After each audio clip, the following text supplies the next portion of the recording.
యాప్ల వల్ల చాలా ఇబ్బందులు గురవుతున్నారు, అనారోగ్యాలు గురవుతున్నారు. వేతనాలు వెంటనే పెంచాలి. కనీస వేతనం ఇప్పుడు చూసుకుంటే బీటెక్ చేసే వాళ్ళు కూడా సాఫ్ట్వేర్ ఇంజనీర్లు కూడా చేయరండి. అంగన్వాడీ టీచర్లకు అంత పనిభారం పెట్టాలి యొక్క రాష్ట్ర కేంద్ర ప్రభుత్వాలు. ఇవన్నీ కూడా తగ్గించాలి. ఈ రోజు అంగన్వాడీ వర్కర్లకు సర్వీస్ ని బట్టి శాలరీస్ ఇవ్వాలని చెప్పి మేము కోరుతున్నాము. ఇంక్రిమెంట్లు 5 సంవత్సరాలకు ఒకసారి ఇచ్చే ఇంక్రిమెంట్స్ ఇవ్వాలని చెప్పి కోరుతున్నాము. అలాగే యాప్లు అన్ని కూడా తీసేయాలి. మొబైల్స్ అన్ని కూడా పాడైపోయినాయి. ఆ మొబైల్స్ అన్ని రిటర్న్ తీసుకొని కొత్తగా ట్యాబ్స్ ఇవ్వాలని చెప్పి డిమాండ్ చేస్తున్నాము.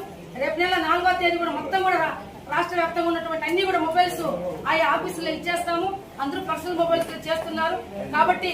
అలాగే యూనిఫామ్స్ కూడా చిన్నపిల్లలకు, అంగన్వాడీ పిల్లలకు యూనిఫామ్స్ కూడా ఇవ్వాలని చెప్పి మేము కోరుతున్నాము. అమ్మఒడి పథకం కూడా అంగన్వాడీ పిల్లలు కూడా వర్తింపజేయాలని చెప్పి కోరుతున్నాము. అలాగే సంక్షేమ పథకాలు ఈరోజు అంగన్వాడీ వర్కర్లకు రూరల్, ట్రైబల్ అని చెప్పి చెప్తున్నారు.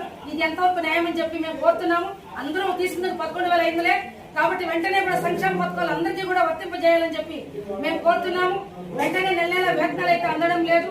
అలాగే ఇప్పుడు ఉన్నటువంటి మెనూ ఛార్జీలు పెండింగ్ అయితే పడుతున్నాయి. రాష్ట్ర వ్యాప్తంగా 7 నెలలు 8 నెలలు అవుతున్నాయి. హౌస్ రేట్ సక్రమంగా వేయడం లేదు.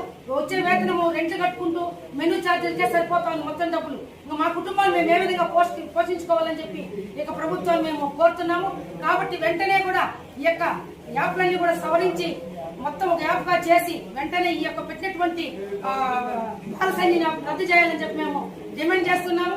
అలాగే జీవో నెంబర్ 7 ప్రకారము అర్హులైనటువంటి అంగన్వాడీ వర్కర్లకు, హెల్పర్లకు, మినీ అంగన్వాడీ వర్కర్లకు ఇళ్ల స్థలాలు ఇవ్వాలని చెప్పి మేము కోరుతున్నాము. మినీ వాళ్ళకు జీవోని వెంటనే విడుదల చేయాలని చెప్పి మేము ఈ యొక్క ప్రభుత్వాన్ని కోరుతున్నాము. కాబట్టి వెంటనే పరిష్కరించాలని చెప్పి సమస్యలన్నీ కూడా ప్రభుత్వం తెలియజేస్తూ, ఇవన్నీ కూడా పరిష్కరించకపోతే 3 సంఘాల ఆధ్వర్యంలో రాబోయే రోజుల్లో పెద్ద ఎత్తున ఈ యొక్క పోరాటాలు చేయడానికి ముందుంటామని చెప్పి ఈ యొక్క ప్రభుత్వాన్ని తెలియజేస్తున్నాం.